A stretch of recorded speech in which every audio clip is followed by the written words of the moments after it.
I need you to fix his suit. The suit is literal perfection. It will be. When it fits a woman. The Arrowverse is entering a major transition phase. Arrow is wrapping up, and the upcoming Crisis on Infinite Earths crossover promises to deliver sweeping changes to this shared superhero universe. In the midst of these changes comes Batwoman, the first new live-action Arrowverse show in several years, and the first to star an LGBT hero. But while the new series will have little trouble filling the void left behind by Arrow next year, it may face a more difficult battle when it comes to establishing its own identity. Arrowverse fans were previously introduced to Ruby Rose's Kate Kane during last year's Elseworlds crossover, which established that Kate has taken up the mantle of Batwoman in order to protect Gotham City following her cousin Bruce's disappearance. Rather than build from that point, this spin-off series instead doubles back to explore Kate's origin story. That's the first real mistake Batwoman makes in its pilot. Rather than following Arrow's example and filling in the blanks of Kate's past via flashbacks, the pilot painstakingly traces her evolution from wayward ex-soldier to full-fledged superhero. Like Supergirl's Kara Danvers, Kate Kane is a woman unsure of her place in the world and languishing in the shadows of her famous superhero cousin, until the day destiny calls and she creates a superhero identity of her own. I'm not about to let a man take credit for a woman's work.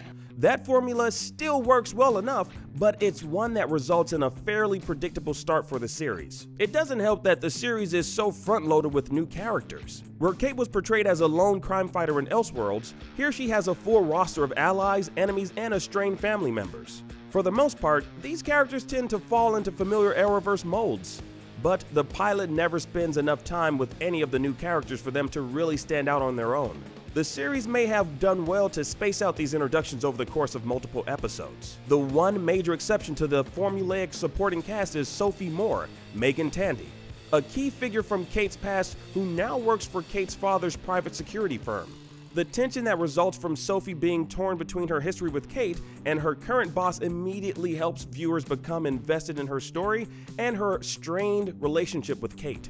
This episode sees both characters wrestle with a difficult shared dilemma, one that works better with anything else in terms of highlighting Kate's alienation from her family and her city. The fact that Rose and Tandy have such strong chemistry together doesn't hurt. Sadly, the same can't be said for Batwoman and her first major nemesis, Alice. As neat as it is seeing Rachel Skarsten, who once played Black Canary in 2002's Birds of Prey, go full villain, Skarsten struggles to capture the creepy yet dreamlike nature of Alice from the comics. Her dialogue, much of it Alice in Wonderland quotes, is flat and perfunctory rather than surreal. Curiouser and curiouser. This Alice has neither the menace nor the charisma needed, and that's a shame considering the character's importance to the overall Batwoman mythology.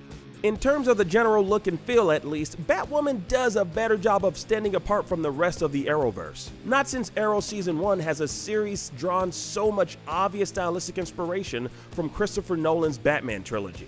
This Gotham City is cut from the same cloth.